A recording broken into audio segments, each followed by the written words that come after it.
प्रभु यीशु मसीह के मधुर और मीठे नाम में एक बार फिर से आप सबों को जय मसीह की।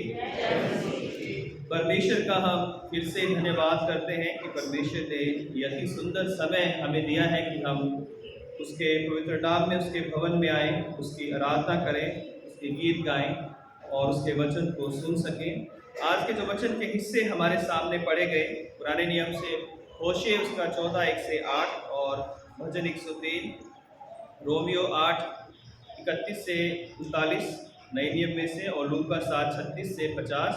आज का दिन जो है 5th Sunday before Easter, land का ये दूसरा संडे है और आज का जो थीम है परमेश्वर का दयामय प्रेम उसकी संतान को भरोसा देता है। परमेश्वर का दयामय प्रेम उसकी संतान को भरोसा देता है। आइए हम इस वचन पर मनन करने से पहले प्रार्थना करेंगे। सर्वशक्तिमान पिता परमेश्वर, एक बार फिर से हम आपकी उपस्थिति में आते हैं।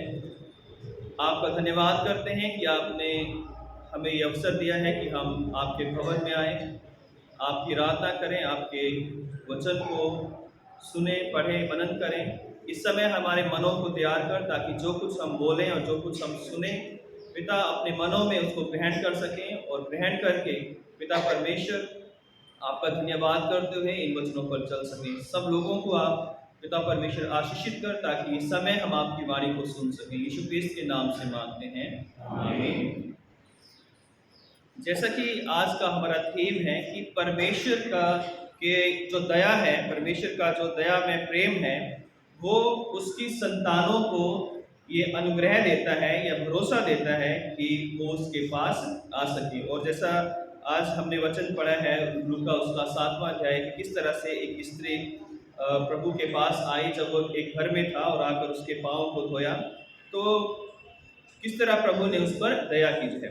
अगर हम विलाप की उसका 3रा अध्याय और 22 से 25 आयत को पढ़ते हैं, तो वहाँ पर लिखा है कि हम मिट नहीं गए, यह यहोवा की महाकरुणा का फल है, क्योंकि उसकी दया अमर है, प्रति भोर वह नई होती रहती है, तेरी सच्चाई महान है। मेरे मन ने कहा यहोवा मेरा भाग है, इस कारण मैं उसमें आशा रखूंगा। जो यहोवा की बाट जोते हैं और उसके पास जाते हैं, उनके लिए यहोवा भला है। जो यहोवा के पास जाते हैं, उसकी बाट जोते हैं, उनके लिए यहोवा भला है। सचमुच हमारा जो परमेश्वर है वो अति करुणा में है, अति दयावान है। और भजन 103 के 8 में भी लिखा है कि उसने हमारे पापों के अनुसार हमसे व्यवहार नहीं किया, बल्कि अपनी करुणा के अनुसार हम पर दया की है। उसने हमारे पापों को इतनी दूर कर दिया जितना उदयाचल से अस्ताचल है। तो परमेश्वर हमारा भला है, हम पर दया करने वाला परमेश्वर है, और उसकी जो दया है वो प्रतिदिन हम अपने जीवन में, अपने हर एक कार्य में उसकी दया को हम देख नहीं पाते हैं। कोई ऐसा दिन नहीं है जहां पर हम परमेश्वर की दया को या उसके प्रेम को, उसकी करुणा को, उसकी क्षमा को अपने जीवन में नहीं देखते हैं। लूका उसका 7वां अध्याय जो हमने पढ़ा है, वहां पर भी हम प्रभु यीशु मसीह की करुणा, दया और उसकी भलाई और उसके क्षमा को देखते हैं कि किस तरह से यहाँ पर हम देखते हैं कि एक फरीसी ने जब प्रभु यीशु मसीह को अपने घर में बुलाया और जब वो भोजन कर रहे थे, तो एक पापिनी स्त्री, लिखा है कि नगर की वो पापिनी स्त्री थी, और वो प्रभु यीशु मसीह के पाँव को धोने लगी। वो इत्र लेकर आई थी संगमरमर के पात्र में, और उसने यीशु मसीह के पैरों को धोया, चूमा, बालों से पोंछा, और वो आंसुओं से उसको भिगो रही थी और रो रही थी जो है। और ऐसे में जब हम देखते हैं कि जो फरीसी था, जिसने शमौन नामक का, जिसने प्रभु यीशु मसीह को घर में बुलाया था, तो उसके मन में जो है द्विधा उत्पन्न हुई कि ये विषरक्ता है भी या नहीं है। अगर ये विषरक्ता होता तो ये जान जाता कि ये कौन स्त्री है जो उसे छू रही है। जब यीशु मसीह ने उसके मन की बात को सुनकर जो है, लिखा है कि यीशु ने ये सुनकर जो है, जो उसके मन में चल रहा था, उसके मन की बात को सुनकर प्रभु यीशु मसीह ने उसे एक उदाहरण दिया शमौन को, कि किसी महाजन के 2 देनदार थे, एक को जो है उसके 2 देनदार थे, एक को 500 देने थे दिनार और दूसरे को 50, और उसने जब दोनों के पास देने के लिए नहीं था तो उसने दोनों को माफ कर दिया। तो यीशु ने पूछा कि कौन उससे ज़्यादा प्रेम करेगा, तो उसने कहा कि जिसके ज़्यादा क्षमा हुए है। तो यीशु मसीह ने उससे कहा कि तूने सही उत्तर दिया है, और इसलिए जो है मैं तेरे घर में आया, तूने मुझे पानी नहीं मेरे हाथ नहीं धुलवाए, मेरे पाँव नहीं धुलवाए जो है, और इस स्त्री ने जो है जब से मैं आया हूँ जो है अपने आंसुओं से मेरे पाँव को धोया है। तब जो है प्रभु यीशु मसीह ने उससे कहा कि हे स्त्री, तेरे पाप क्षमा हुए और तेरे विश्वास ने तुझे बचा लिया। तो ये आज का जो पाठ हमने पढ़ा है जो है, तो इसी पाठ के ऊपर हम, या इसी बाइबल के हिस्से पर हम विचार करें किस तरह से परमेश्वर की जो दया है वो पापियों के ऊपर इतनी अपार है कि पापी लोग जो उसके पास भरोसा करके आते हैं जो, और किस तरह प्रभु यीशु मसीह ने एक झूठे पाखंड को भी या झूठी धार्मिकता को भी उजागर किया इस कहानी के अंदर। तो आइए हम मनन करते हैं, और पहली बात पर हम मनन करते हैं कि परमेश्वर की दया पापी होने के बावजूद भी या पापी होने के बाद भी हमें ये हियाव देती है कि हम उसके पास आ सके थे। परमेश्वर की दया, जबकि हम पापी हैं, हमें ये हियाव देती है कि पापी होने के बाद भी हम परमेश्वर के पास आ सकते हैं। अगर हम रोमियो उसका 3 अध्याय पढ़े और 23 आयत पढ़े तो लिखा है कि सबने पाप किया है, सबने पाप किया है और सब परमेश्वर की महिमा से रहित हैं। और ये बात उस समय जब लिखी गई थी और तब से आज तक जो है, आज भी हम में से कोई ये नहीं कह सकता कि मेरे पाप जो है अब समाप्त हो गए हैं और मैं आगे पाप नहीं करूंगा, या हमने कभी पाप नहीं किए थे, है ना। यीशु मसीह ने हमारे पाप क्षमा किए हैं, हमें दंड से बचाया, लेकिन उसके बावजूद भी हम देखते हैं कि दिन प्रतिदिन हम कोई ना कोई जो है पाप जो है करते हैं। और इसलिए हम हर दिन ये प्रार्थना करते हैं कि जैसे हमने अपने अपराधियों को क्षमा किया है, तू भी हमारे अपराधों को क्षमा कर। तो यहाँ पर हम देखते हैं कि सबने पाप किया है और संसार में कोई ऐसा व्यक्ति नहीं जो पाप रहित हो, लेकिन प्रभु यीशु मसीह की करुणा और दया जो है हम सब पर जब होती है तो हम अपने पापी होने के बावजूद भी हम प्रभु तक पहुंच रख सकते हैं। ये जो स्त्री थी, इसके बारे में लिखा है कि ये नगर की पापनी स्त्री थी, यानी पूरा नगर जो है उसे जान रहा था, उसे पहचान रहा था कि ये कैसी स्त्री है, कौन स्त्री है और इसका जीवन कैसा है। और लोग उसे उसके नाम से, उसका नाम यहाँ पर नहीं लिखा गया, लेकिन लोग उसे उसके काम से जान रहे थे कि ये पापिनी है। और उसका नाम ही बाइबल में जब 1-2 बार जब आया है तो एक पापनी स्त्री के बारे में बार बार उसे कहा गया है कि ये पापनी स्त्री, कोई इसका नाम नहीं है। यानी वो इतनी वहां पर लोग उसको जानते थे उसके बारे में कि हर किसी को पता था कि पूरे नगर की पापनी स्त्री है ना। क्या पाप था ये यहाँ पर नहीं बताया गया, लेकिन वो उसे एक पापनी स्त्री के रूप में बताया गया है। और हम जानते हैं कि ऐसे व्यक्ति जो है जो समाज में बदनाम होते हैं वो अक्सर लोगों से कटते हैं, लोगों से अलग रहने की कोशिश करते हैं। अपने आप को भीड़ भाड़ में या किसी घर में जाना उनको ज़्यादा पसंद नहीं होता, क्योंकि वो सोचते हैं कि अरे हम तो ऐसे हैं। मन में जो है उनके जो आत्मग्लानि होती है या उनके मन में एक ऐसी मन में जो है उनकी दुविधा होती है कि हम तो पापी हैं, लोग हमारे बारे में क्या कहेंगे। लेकिन यहाँ पर हम देखते हैं कि ये जो स्त्री थी वो पापी होने के बावजूद भी वो एक फरीसी लोग कौन थे, जो अपने आप को बहुत ज्यादा धर्मी समझते थे। और फरीसी लोग वो थे जो ये मानते थे कि जितने भी चुंगी लेने वाले लोग हैं, जितने भी पापी लोग हैं, जितने भी व्यभिचार या अन्य पापों में पड़े हुए लोग हैं, वो सब नरक के लिए स्पेशल बनाए गए, ये सारे के सारे लोग नरक में जाएंगे, उनका ये मानना था। और कोई भी फरीसी जो है वो ऐसी स्त्री को अपने घर में कभी अलाउ नहीं करता था। लेकिन क्योंकि यीशु मसीह थे, वहां पर काफी भीड़ होगी, चेले हो गए, तो शायद शमौन को पता नहीं लगा कि ये स्त्री कैसे उसके घर में आ गई और किस तरह जो है वो यीशु मसीह के पास पहुंच गई है।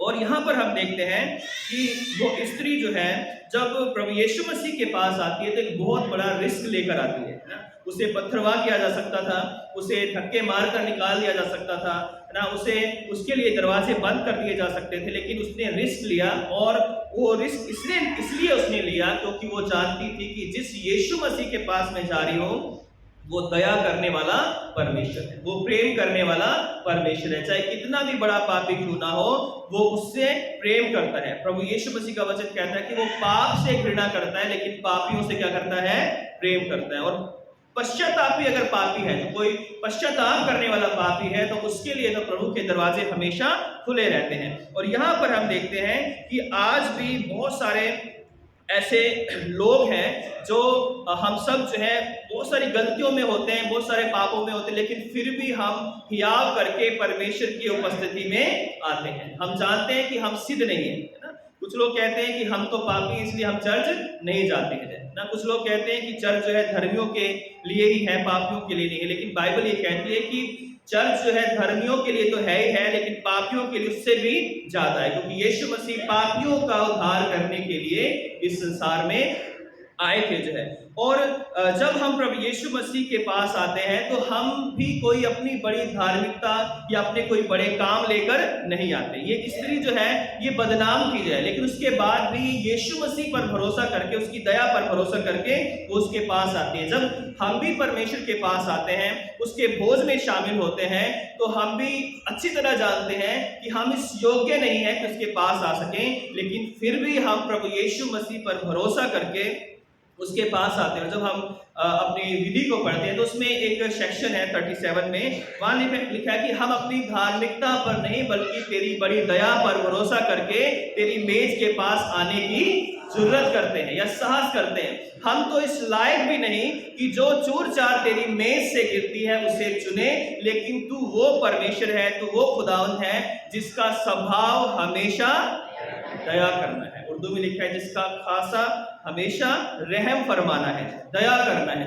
तो हम अपनी धार्मिकता को लेकर प्रभु के पास नहीं आते हैं। ये स्त्री भी जब प्रभु यीशु मसीह के पास आई तो इसके पास धार्मिकता के लिए कोई भी इसके पास शब्द नहीं थे, कोई भी इसके कार्य अच्छे नहीं थे, लेकिन फिर भी उसकी आंखें प्रभु यीशु मसीह पर थी, उसकी दया पर, उसके दया पर थी, उसके प्रेम पर थी, और वो आकर प्रभु यीशु मसीह के चरणों में बैठ जाती है।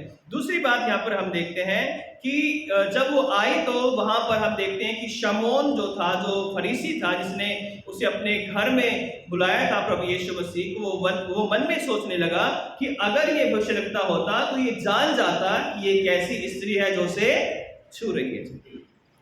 तो यहाँ पर हम देखते हैं कि इस फरीसी की झूठी धार्मिकता को देखते हैं। तो दूसरी बात मैं आपके साथ बांटना चाहता हूँ कि झूठी धार्मिकता सदा परमेश्वर के अनुग्रह और दया पर अविश्वास को उत्पन्न करती है। झूठी जो धार्मिकता होती है वो परमेश्वर के ऊपर उसका भरोसा सच्चा नहीं होता है। वो जो झूठी धार्मिकता होती है वो लोगों के दिखाने के लिए होती है।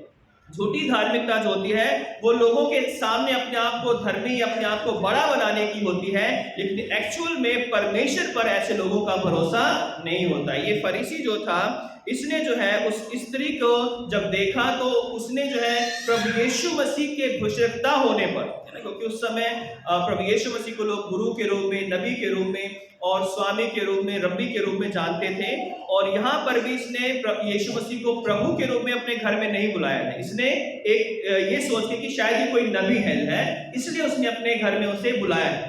और जब उसने उसे घर में बुलाया तो जब वो स्त्री उसके पास, प्रभु यीशु मसीह के पास आई और आकर संगमरमर का जो पात्र था उसमें से इत्र लेकर जो है प्रभु यीशु मसीह के पांव पर उसने उंडेला और रो रो कर जो है प्रभु यीशु मसीह के पैरों को जो है उसने भिगोया और अपने बालों से जब उसको पहुंचने लगी तो ये जो धर्मी व्यक्ति अपने आप को कह रहा था, ये जो है यीशु मसीह पर जिसने उसे बुलाया है, जिसका वो उसको भीड़ में से लाया कि आज मेरे घर में भोजन कर ले, और उसी के ऊपर वो शक कर रहा है कि क्या ये नबी है भी या नहीं है। तो कई बार हम भी परमेश्वर के लोगों में अपने अविश्वास के कारण परमेश्वर के चुने हुए लोगों पर क्या करते हैं, अविश्वास करते हैं या उनके बारे में गलत धारणाएं बनाते हैं। उनकी प्रभु यीशु मसीह को यहाँ कोई कमी नहीं थी, लेकिन क्योंकि अविश्वास किसका था, उस फरीसी का था। तो आज बहुत सारे फरीसी कलीसियाओं में भी पाए जाते हैं, हम हर घर में पाए जाते हैं, जो अपने घर में, परिवार में एक दूसरे पर विश्वास नहीं करते हैं, परमेश्वर के अगुओं पर या परमेश्वर के लोगों पर विश्वास नहीं करते हैं और अपने अविश्वास को प्रकट करते हैं। तो कई लोग कहते हैं ये कैसे पास्टर हैं, ये कैसे पादरी हैं, ये कैसे व्यक्ति हैं, है ना। और हम नेगेटिव चीजों को हमेशा खोजने में लगे रहते हैं। और यहाँ पर भी जो ये स्त्री है, वो जो ये शमौन है, ये झूठी धार्मिकता को दिखा रहा है, और एक तरफ तो उसने बड़ा लोगों को दिखाने के लिए भोज किया है कि देखो मैंने जो है, जो गुरु इतना फेमस है पूरे इस्राएल के अंदर, उसको मैंने अपने घर बुलाया है, उसको मैंने भोजन के लिए अपने घर में बैठाया है, उसके चेलों के लिए मैंने इंतजाम किया है। और लेकिन जो आदर या जो अतिथि सत्कार उसको करना चाहिए था, वो प्रभु यीशु मसीह का नहीं कर रहा है। और उसकी उसकी जो धार्मिकता थी वो लोगों को दिखाने के लिए थी, और इसलिए प्रभु यीशु मसीह ने मत्ती 6 में कहा है कि सावधान रहो, तुम मनुष्यों को दिखाने के लिए अपने धर्म के काम ना करना, क्योंकि क्योंकि कुछ भी प्रतिफल नहीं पाओगे। क्योंकि हमारा जो प्रतिफल है वो ऐसे काम करने से हमें कुछ भी नहीं मिलेगा। और इसलिए प्रभु यीशु मसीह ने दिखावटी धार्मिकता के लिए हमेशा फरीसियों के ऊपर जो है कटाक्ष किए जाए, या उनको हमेशा ही डांट लगाई जाए। कि अगर हम मत्ती 23 पढ़ते हैं तो पूरा जो चैप्टर है, हाय फरीसियों तुम पर, हाय शास्त्रियों जो है, तो ऐसे से करके प्रभु यीशु मसीह ने उनको अलग अलग विषयों के ऊपर जो है उनको डांटा। क्योंकि जो ये फरीसी था, जो इसको उस समय के जो अतिथि सत्कार करना चाहिए था, वो उसने प्रभु यीशु मसीह का नहीं किया था। जो आगे जाकर हम देखते हैं कि किस तरह से यीशु मसीह ने उस बात का उसको उल्हाना दिया कि जब मैं तेरे घर में आया, तूने मुझे पानी से मेरे पैर नहीं धुलवाए थे। और उस समय ये रिवाज था इस्राएल के अंदर कि जब भी कोई यात्री किसी घर में गेस्ट कोई आता था, तो सबसे पहले उसके पैर धुलाए जाते थे, उसके हाथ धुलवाए जाते थे, और उसको जो है हाथ जब धो लेते उसको तेल दिया जाता था सिर में लगाने के लिए जो है ना, तो एक अच्छे से वेलकम किया जाता था। तो आज भी मेरे ख्याल में कई ऐसे स्टेट होंगे, मैंने सुना था कि झारखंड और बिहार में शायद जो है, उड़ीसा में जब लोग कोई आते हैं तो उनके पैर धुलवाए जाते हैं ना। अभी भी है सिस्टर, कोई बता सकता है? अभी भी है? तो अभी भी जो है लोग जब कोई घर से कोई गेस्ट आता है तो उसके पैरों को धुलवाते हैं, है ना। तो ऐसा ही ट्रेडिशन जो है इजराइल में भी था कि जब लोग वहां पर आते थे तो सबसे पहले उनके पैर धुलवाए जाते थे, जो है उनके हाथों को धुलवाया जाता था, फिर मुंह हाथ धोकर जब खाना खाएंगे तो हमेशा बिना हाथ धोए जो वो खाना नहीं खाते थे। अगर हम मरकुस 7 अध्याय में सारे ट्रेडिशन ये लिखे हुए वहां पर हम देख सकते हैं। और यहाँ पर जो इसका एक अतिथि सत्कार करने की एक जिम्मेवारी थी वो उसने पूरी नहीं की जाए। क्यों? क्योंकि वो सोचता था कि मैं तो धर्मी हूं, मुझे क्या जरूरत है।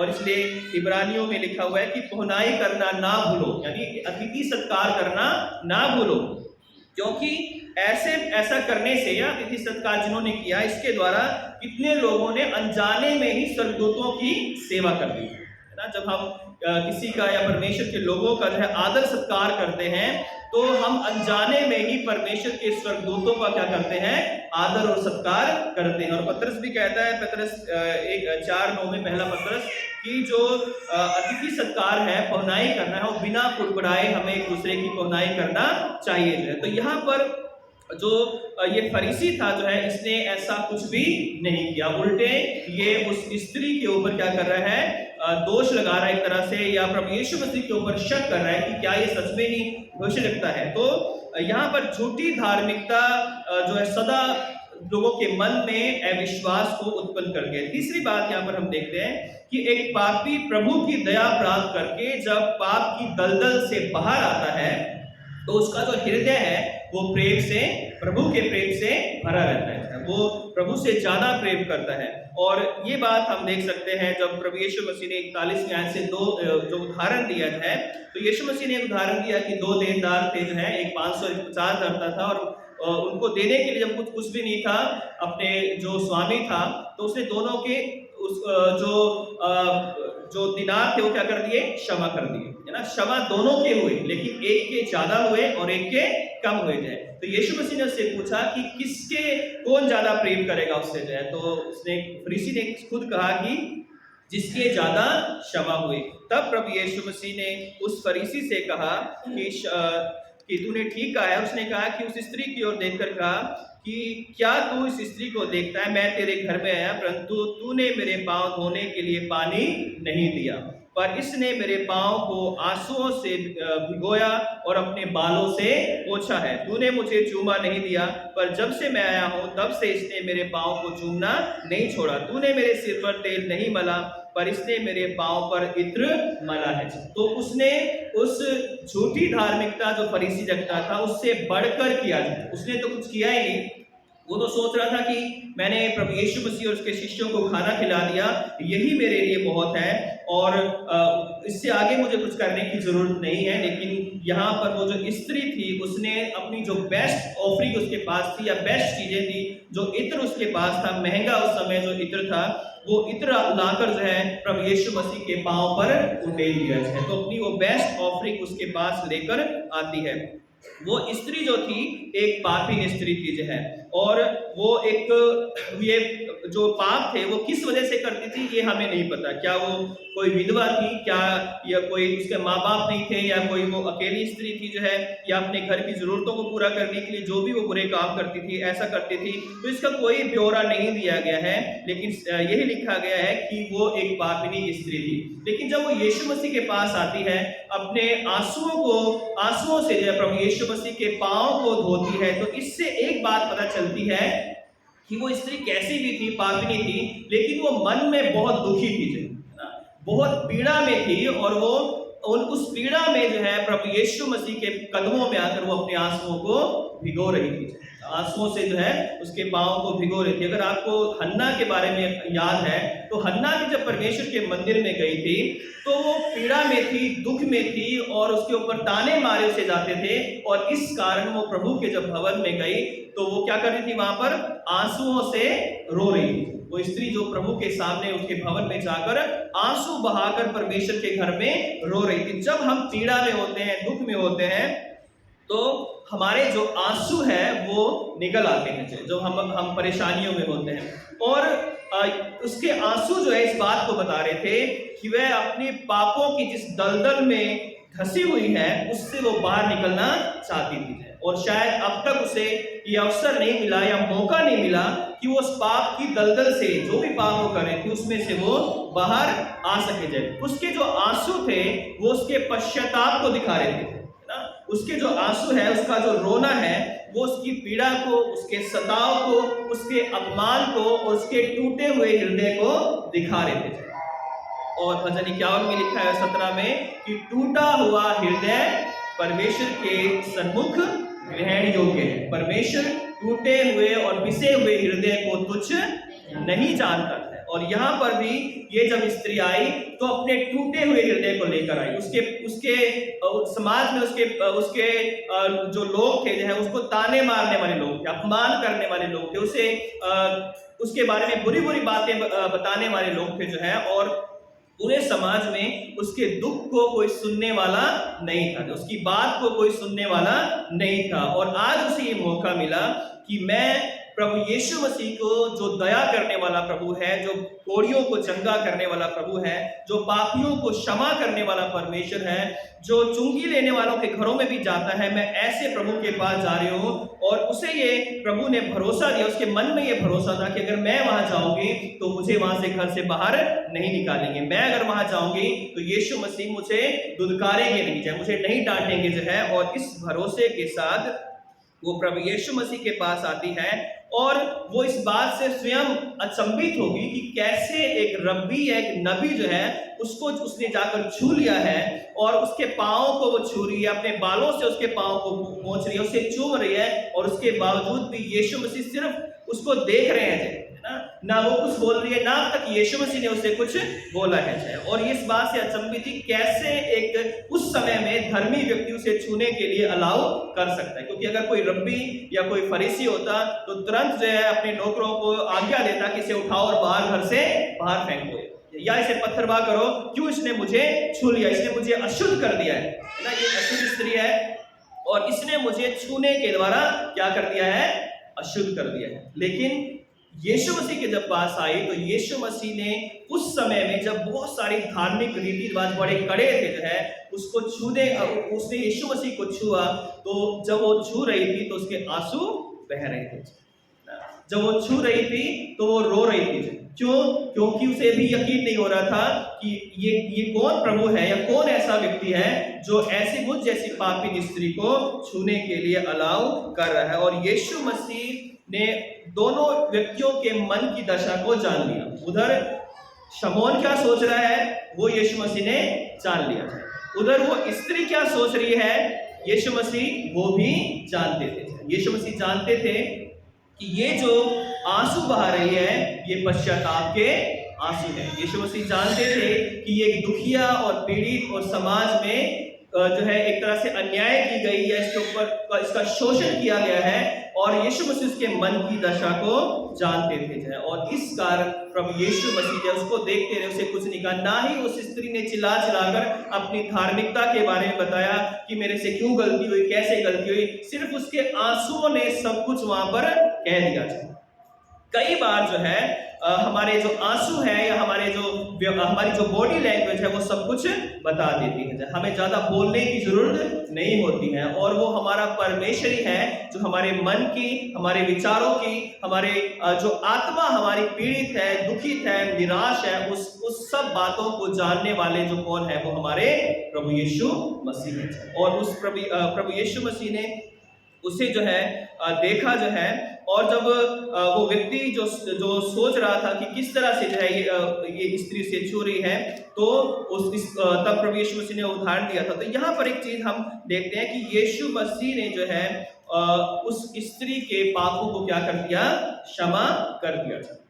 और यहाँ पर हम देखते हैं कि यीशु मसीह ने कहा कि ये स्त्री जो मुझसे प्रेम कर रही है या अपनी आराधना, अपना बेस्ट जो दे रही है, वो इसलिए कर रही है क्योंकि इसके जो पाप ज्यादा थे वो क्षमा हुए थे। आज उसे यीशु मसीह को छूने से जब बीमार चंगे हो जाते हैं, यीशु मसीह के छूने से जब मुर्दे जी उठते हैं, तो जब उसने यीशु मसीह को छुआ होगा तो उसकी आत्मा धीरे धीरे उसके आंसू बह रहे थे, और उसकी आत्मा धीरे धीरे क्या हो रही थी, पवित्र हो रही थी, क्योंकि यीशु मसीह को वो छू रही थी है। और आज भी जब हम प्रभु यीशु मसीह के चरणों में आते हैं और उसके चरणों में आकर आंसू बहाते हैं या उससे सच्चे मन से प्रार्थना करते हैं, तो प्रभु हमारे प्रार्थना को सुनता है। कई बार हम शब्दों से प्रार्थना करते हैं और कई बार अपने मन से प्रार्थना करते हैं। ऐसा नहीं कि शब्दों की प्रार्थना ज्यादा इफेक्टिव है या मन की प्रार्थना।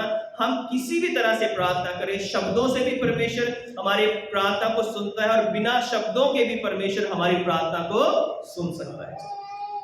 कई बार हमारे मनों में ख्याल आते हैं कि अरे ये चीज होनी चाहिए, हम किसी से बोलते नहीं, खुद भी हम बात नहीं करते हैं, लेकिन परमेश्वर कुछ दिनों में या कुछ समयों के बाद हमारी उन इच्छाओं को क्या कर देता है, पूरा करता है। भजन 103 में लिखा है कि वही तो तेरी लालसा को उत्तम पदार्थों से तृप्त करता है।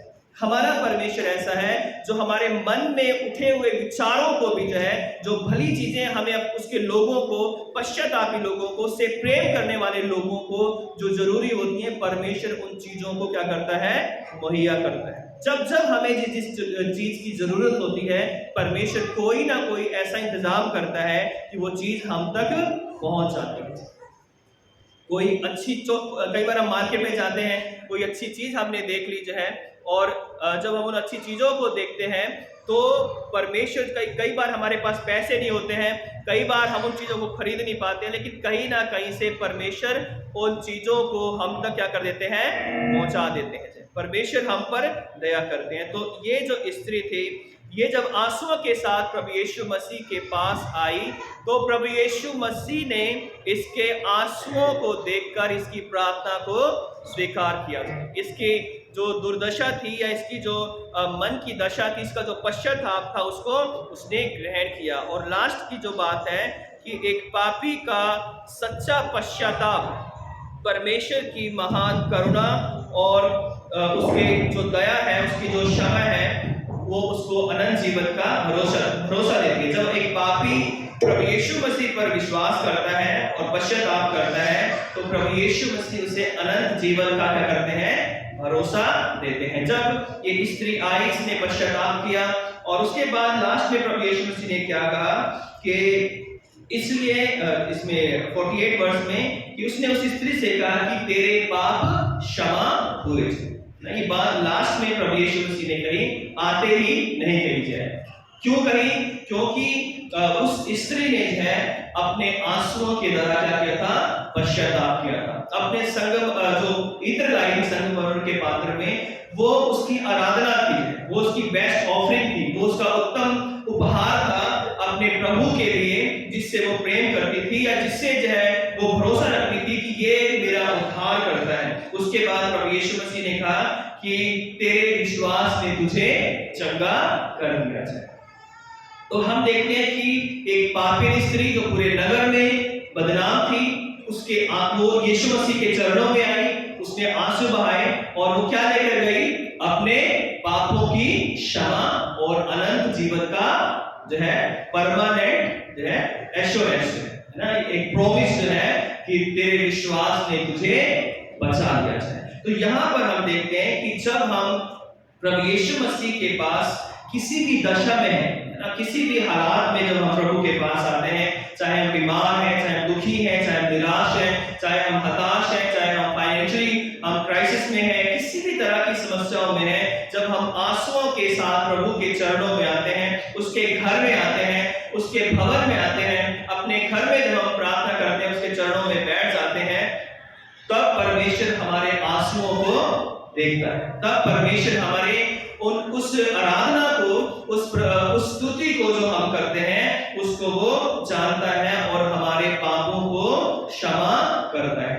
तो इस स्त्री ने जो प्रेम दिखाया, जो आंसू बहाए और जो हार को लेकर आई, प्रभु यीशु मसीह के पांव को उसने छुआ, इन सब बातों के द्वारा उसने प्रभु यीशु मसीह से अधिक प्रेम को प्रकट किया और उसने इस बात को महसूस किया कि मैं तो बहुत पापी थी और मैं ऐसी स्त्री थी जो जिससे कोई भी बात करना या जिससे कोई भी जो है मिलना पसंद नहीं करता था समाज के अंदर, लेकिन आज इस प्रभु ने जो है मेरे जीवन को बदल दिया। जब यीशु मसीह के शब्द निकले होंगे कि तेरे पाप क्षमा हुए, तो उसी घड़ी उसके जितने भी काले पाप थे, जो भी लिस्ट लोगों ने बना रखी होगी कि ये करती है, वो ये करती है, वो ये करती है, सबके ऊपर क्या हो गया जो है, जैसे हम चौक से लिख देते हैं, उसके बाद क्या कर देते हैं, डस्टर से उसे क्या कर देते हैं, साफ कर देते हैं। शैतान ने जो है काले ब्लैक पेन से जो है उसके पापों का एक बड़ा लेखा जोखा लिख रखा था, लेकिन प्रभु यीशु मसीह ने अपने वचन के द्वारा एक ही बार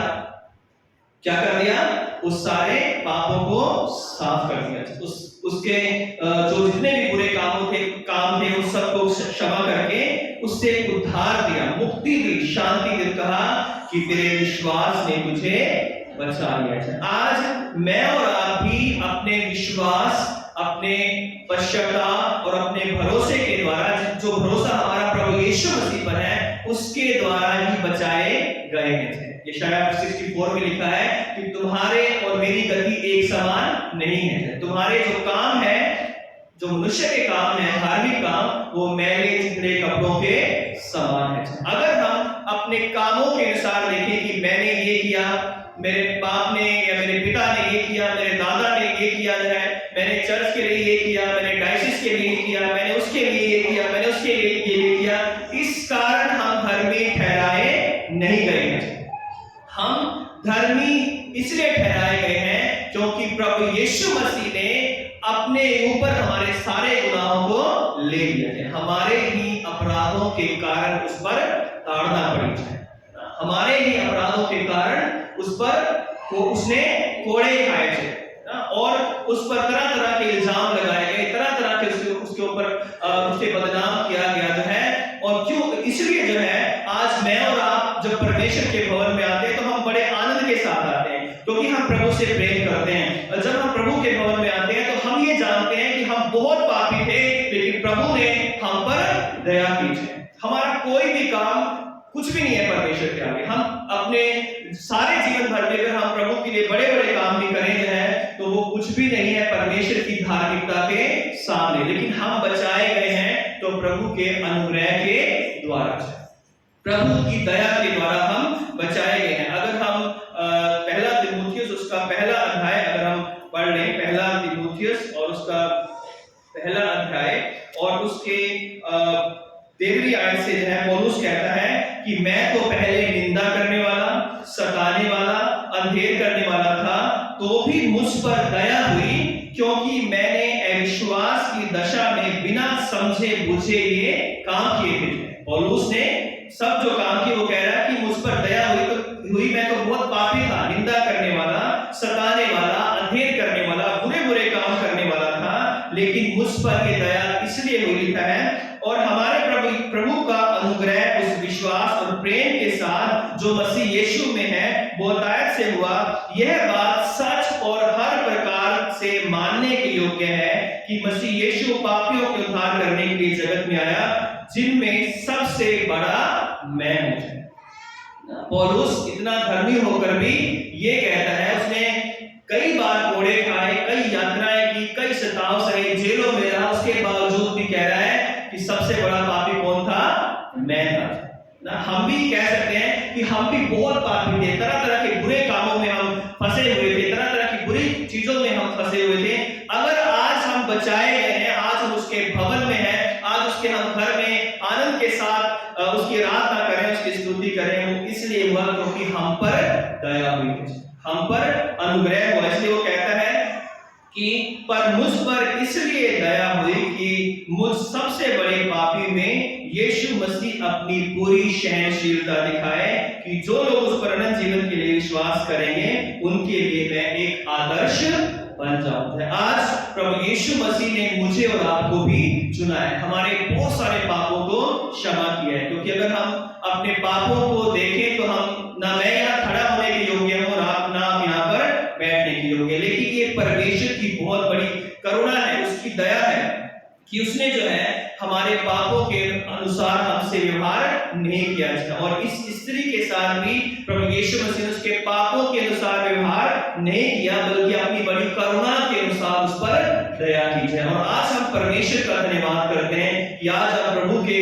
भवन में आते हैं तो हम धन्यवाद और महिमा और स्तुति करते हुए आते हैं। जब हम प्रभु के भवन में आते हैं तो ये भी इस बात को दिखाती है कि हम प्रभु से प्रेम करते हैं। अगर हम प्रभु के भवन में नहीं आते हैं तो इस बात को दिखा रहा है कि हमें प्रभु की जरूरत नहीं है, हमें प्रभु ने क्षमा नहीं किया है, हम तो धर्मी हैं, हम चाहे चर्च जाएं या ना जाएं, प्रभु हमें अपने घर में ले ही लेगा। लेकिन जो ये जानते हैं कि हम पापी हैं और हमें प्रभु ने अपना लहू बहाकर हमें खरीदा है और अपना लहू बहाया, वो प्रभु से प्रेम करते हैं। और जब हम उससे प्रेम करते हैं तो निरंतर हम उससे मिलना चाहते हैं, उसकी संगति में रहना चाहते हैं। और जब हम आंसुओं के साथ उसके पास आते हैं तो परमेश्वर हमारे हर एक मन की इच्छा को पूरा करता है। और परमेश्वर आप पर सब पर दया करता है, हम सब पर दया की गई है, इसलिए हम यहाँ पर बैठे हैं। तो प्रभु के प्रेम को कभी ना भुलाएं। और प्रभु कहता है कि हम अपनी सारी बुद्धि से, सारे अपने प्राण से, अपनी सारी शक्ति से क्या करें? प्रभु से प्रेम करें। और उसकी दया हमें ये भरोसा देती है कि हम निरंतर आकर उसके चरणों में, अपने घर में हम प्रार्थना करें, वचन पढ़ें, अपने बच्चों के साथ प्रार्थना करें, अपने बच्चों को प्रभु का वचन सिखाएं, घर में फैमिली प्रेयर जरूर करें। जब भी चर्च में आने का मौका मिलता है, किसी भी आराधना में, हम परमेश्वर के भवन में आए, जब हम उसके भवन में आएंगे तो परमेश्वर हमारे जीवनों को बदल देगा। उसके बाद वो जब स्त्री गई होगी और यीशु मसीह ने जब उसके पाप क्षमा कर दिए हो तो वो सिर झुकाकर नहीं गई होगी, है ना। अब वो उठकर गई होगी कि मेरे यीशु ने मेरे पाप क्षमा कर दिए, अब तुम मुझे पापिनी नहीं बुला सकते, क्योंकि यीशु मसीह ने मेरा उद्धार कर दिया है। आज जब हम यहाँ से जब जाते हैं तो हम कहते हैं कि हमारे प्रभु ने हमारा उद्धार कर दिया है। हम इसलिए आए हैं क्योंकि प्रभु ने हमारा उद्धार कर दिया है, और हम इसके लिए प्रभु का जितना भी धन्यवाद करें उतना ही कम है। चाहिए प्रार्थना करें। सर्वशक्तिमान पिता परमेश्वर, हम आपको धन्यवाद देते हैं जीवन की सारी आशाओं के लिए। खासकर आपने हम जैसे तुच्छ और निकम्मों को प्रभु चुन लिया, अपनी सेवा के लिए खड़ा किया, अपने भवन के लिए खड़ा किया, अपनी कलीसिया का हिस्सा बनाया। मैं आपका धन्यवाद करता हूँ प्रभु। होने दे कि हम इसी तरह आपके विश्वास में बढ़ते जाएं, आपसे प्रेम करें और निरंतर पश्चाताप के साथ प्रभु आपके चरणों में बैठे रहें। और पिता परमेश्वर की उत्तम भेंटें आपको हम अर्पित कर सकें। सारा आदर महिमा जलाल आपको देते हैं, यीशु क्रिस्त के नाम से प्रार्थना को मांगते हैं, आमीन। आप सबों को जय मसीह की। परमेश्वर आप सबको आशीष